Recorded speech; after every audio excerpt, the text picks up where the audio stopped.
Art Ensemble of Chicago are an American avant garde jazz group who seem to skirt the line between serious and silly. They were born out of born out of the Association for the Advancement of Creative Musicians, who are an avant-garde collective of musicians, particularly with a leaning towards jazz, but not just.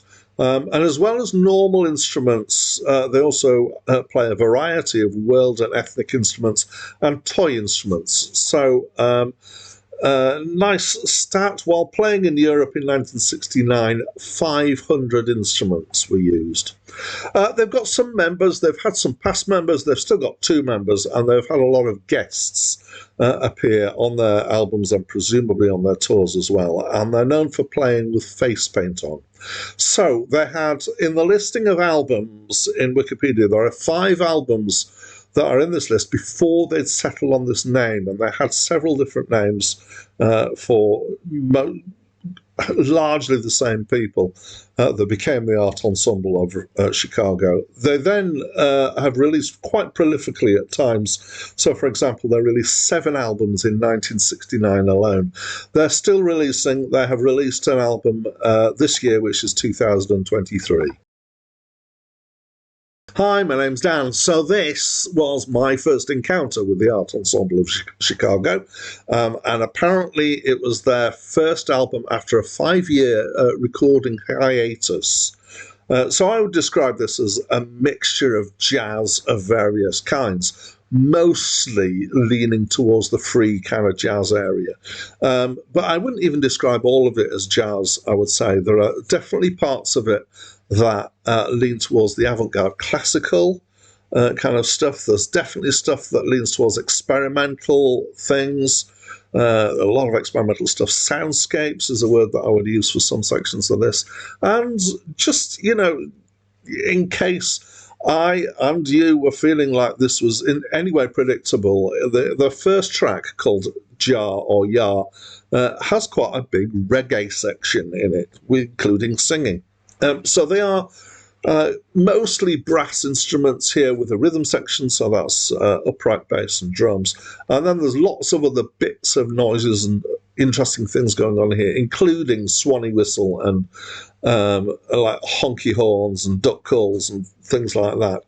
And it's very varied. And it got me thinking, again, like music that tends towards the free jazz often does, about structure in music, and feeling like no matter how free you think you've got the music, there is always some form of structure in there. It might be quite tenuous, and it might just be breaking down as much as, so for example, with a trumpet, with a lot of these instruments, you can mainly play notes that are actually in scales.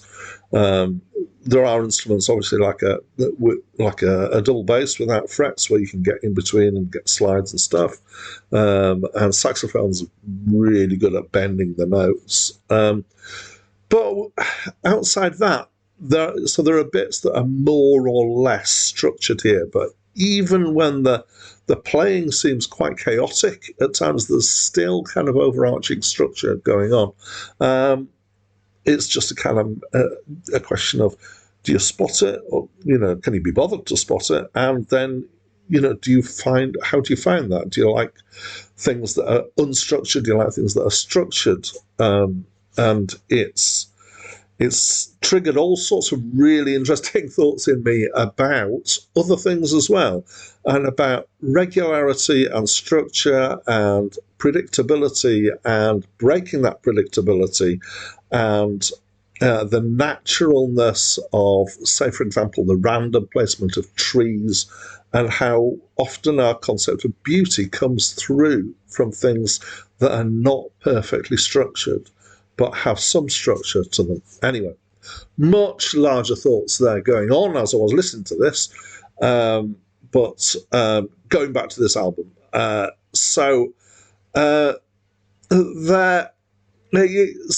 quite like the blend here of stuff that is more kind of somewhat more ordinary musically, even when they're getting to towards quite ordinary there. The last track on this, Dreaming of the Master, starts quite sensible and sounding almost like normal kind of, almost lounge jazz kind of stuff. But then it kind of breaks apart. But even before they break it apart, there's still bits in here that are a little bit subversive. Also, the reggae thing as well is they've done a similar thing, that they put the reggae bit in and then they kind of let it fall apart, or take bits in different directions. And they do this quite a lot through here. They're obviously playing with kind of this thing that I'm talking about between structure and lack of structure, and kind of doing comparisons between them. And I like it. I generally like stuff that has a bit more structure than is completely experimental. So I quite like this. It did make me think about aesthetics as well, and about when you've got stuff that's more free often. Then the word soundscapes, which I used earlier, can kind of come into mind there. When you haven't got something that's got bars and rhythms, you've just got kind of fluid sounds and fluid playings. And that's actually been done quite a lot in various ways, from coming through into the rock music world from kind of the late 60s onwards. And it's not unusual to have sections like this, even in very mainstream music. So I'm just, the thing that's coming into my head now is the start of the Dire Straits song "Money for Nothing," which has got this kind of soundscape bit before the rhythm comes in properly. And we're very accepting of these kind of things these days. Anyway, so I found it more accessible than a pure free jazz album.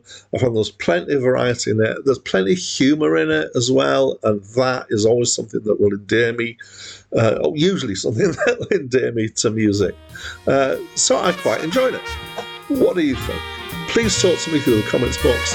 That's it from me for now.